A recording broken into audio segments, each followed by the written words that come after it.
நண்பர்களே, welcome to ஹீம்சோம். இன்னைக்கு நம்ம ரொம்ப அதிகமான சத்துக்கள் நிறைந்த உளுந்தங்களி ரெசிபி தான் பார்க்க போகிறோம். ஸோ அதை ரொம்ப ஈஸியாக எப்படி பண்ணுறதுன்னு வாங்க பார்க்கலாம். ஒரு பாத்திரம் எடுத்திருக்கேன். அதில் 3/4 கப் அளவுக்கு உளுந்து சேர்த்துக்கிறேன். 1/4 கப் அளவுக்கு பச்சரிசி சேர்த்துக்கிறேன். இதோட 1 டீஸ்பூன் அளவுக்கு வெந்தயம் சேர்த்துக்கிறேன். இது எல்லாத்தையும் நல்லா ஒரு 2-3 ட்ரிப்பு வாஷ் பண்ணதுக்கப்புறம் இது மூழ்கிற அளவுக்கு தண்ணி ஊற்றி ஒரு அரை மணி நேரம் நல்லா ஊற வச்சுக்கிறேன். அரை மணி நேரம் ஊறினதுக்கப்புறம் இதை நல்லா மிக்சியில் போட்டு கிரைண்ட் பண்ணி எடுத்துக்க போகிறோம். இப்போ பாருங்கள், நான் நல்லா அரைச்சி எடுத்திருக்கேன். இந்த மாதிரி நல்லா ஸ்மூத் பேஸ்ட்டாக அரைச்சிக்கிறணும். திப்பி இல்லாமல் நல்லா நைஸாக தண்ணி ஆட் பண்ணி அரைச்சி வச்சுக்கோங்க. இப்போ இன்னொரு பாத்திரத்தில் 1 கப் அளவுக்கு வெல்லம் சேர்த்துக்கிறேன். இது சேர்த்துட்டு இந்த வெல்லம் மூழ்கிற அளவுக்கு கொஞ்சமாக தண்ணி ஆட் பண்ணி நல்லா கொதிக்க விட போகிறோம்.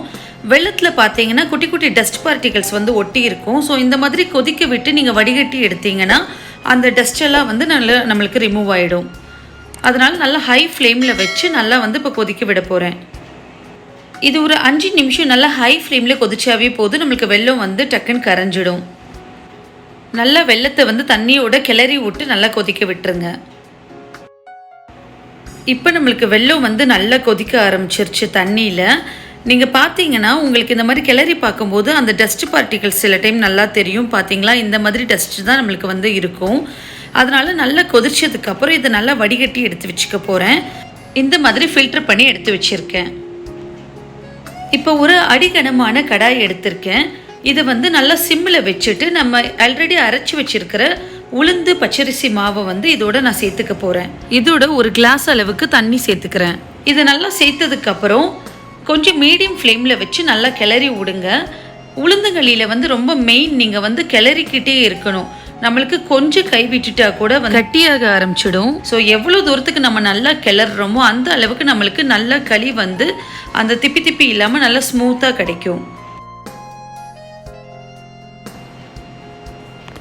இதோட ஒரு பிஞ்ச் அளவுக்கு உப்பு சேர்த்துக்கிறேன். எப்பவுமே ஒரு ஸ்வீட் ஐட்டம் செய்யும் போது லைட்டாக ஒரு பிஞ்ச் உப்பு சேர்த்திங்கன்னா அந்த டேஸ்ட்டை நல்லா கொஞ்சம் தூக்கலாக காட்டும் உங்களுக்கு. இந்த உளுந்தங்களியில் பார்த்தீங்கன்னா நிறைய விதமான நார் சத்து, இரும்பு சத்தெல்லாம் அதிகப்படியாக இருக்கிறனால ஏஜ் பண்ண பெண்களுக்கு, அதே மாதிரி பேக் போன் வீக்காக இருக்கிற லேடிஸ்க்கு, பெரியவங்களுக்கு, ஈவன் ஸ்போர்ட்ஸ் பர்சன்ஸ்க்கு, போத் மேல் அண்ட் ஃபீமேல் எல்லாருக்குமே ரொம்ப நல்லது. ஈவன் ஆண்மை குறைபாடு இருக்கிற ஜென்ட்ஸ் இது ரெகுலராக சாப்பிட்டுட்டு வந்தீங்கன்னா உடம்புக்கு ரொம்பவே நல்லது. கேர்ள்ஸ்க்கு பார்த்தீங்கன்னா அந்த மந்த்லி சைக்கிள் வர்றதுக்கு பிஃபோர் தட் நிறையா பேருக்கு இந்த மூட்டு வலியெல்லாம் வரும். ஸோ இதை நீங்கள் ரெகுலராக சாப்பிட்டீங்கன்னா உங்களுக்கு அந்த மாதிரி வலியே வராது.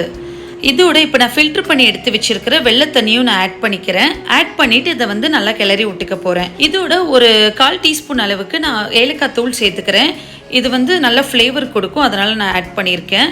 இதை ஆட் பண்ணிவிட்டு நல்லா கிளறி விடுங்க. எங்கள் வீட்டில் பார்த்தீங்கன்னா எங்கள் அம்மா இதை அடிக்கடி செஞ்சு கொடுப்பாங்க. இந்த மாதிரி நிறைய களி, கஞ்சி, இந்த மாதிரி ஹெல்த்தியான ஐட்டம்ஸ் எங்கள் அம்மா நிறைய செஞ்சு கொடுப்பாங்க. இதில் மெயின் என்னென்னு நம்ம நல்லா கிளறிக்கிட்டே இருக்கணும். கொஞ்சம் நீங்கள் கைவிட்டால் கூட உங்களுக்கு நிறைய கட்டியே ஆகிடும். எங்கள் அம்மா செய்யும்போது ஹெல்ப்புக்கு சில டைம் கூப்பிடுவாங்க, பட் நாங்கள் போகவே மாட்டோம். பட் ஒன்ஸ் ஆஃப்டர் மேரேஜ் வீட்டில் செய்யும்போது அந்த கஷ்டம் நிஜமாவே தெரிஞ்சது. ஐயோ, கிளறது ரொம்பவே ஒரு கஷ்டமான விஷயம். பட் நம்ம எவ்வளோ தூரம் கிளறோமோ அந்த அளவுக்கு நம்மளுக்கு அந்த கன்சிஸ்டன்சி சூப்பராக வரும். கொஞ்சம் செமிசோலிட் ஆகிற வரைக்கும் நம்ம கிளறி விட்டாவே போதும். அவ்வளோதான், நம்மளோட களி சூப்பராக ரெடி ஆயாச்சு. இவ்வளோ ஹெல்த்தியான களியை அவ்வளோ ஈஸியாக நம்ம ரெடி பண்ணிடலாம். ஜஸ்ட்டு கிளறது மட்டும்தான் கொஞ்சம் டைம் எடுக்குமே தவிர ரொம்ப குயிக்காகவே இந்த ரெசிபி முடிஞ்சிடும். வெள்ளை உளுந்துக்கு பதிலாக நீங்கள் கருப்பு உளுந்தில் கூட இதை ட்ரை பண்ணலாம். அது ரொம்ப ஹெல்தி. இந்த மாதிரி களி ரெடி பண்ணதுக்கப்புறம் நீங்கள் பிளேட்லேயோ இல்லை பவுல்லையோ சர்வ் பண்ணுறதுக்கு முன்னாடி நடுவில் ஒரு குழி மாதிரி ரெடி பண்ணிவிட்டு அதில் நெய் அப்படி இல்லைன்னா நல்லெண்ணெய் விட்டு சாப்பிட்டிங்கன்னா ரொம்ப நல்லாயிருக்கும். இந்த களி ரெசிபி கண்டிப்பாக ட்ரை பண்ணி பாருங்கள். இந்த வீடியோ உங்களுக்கு பிடிச்சிருக்கும்னு நினைக்கிறேன். பிடிச்சிருந்தால் லைக், ஷேர், கமெண்ட் பண்ணுங்கள். ஹீம்சோமும் மறக்காமல் சப்ஸ்கிரைப் பண்ணுங்கள். அடுத்த ஒரு புது வீடியோட உங்களை நான் மீட் பண்ணுறேன். நன்றி.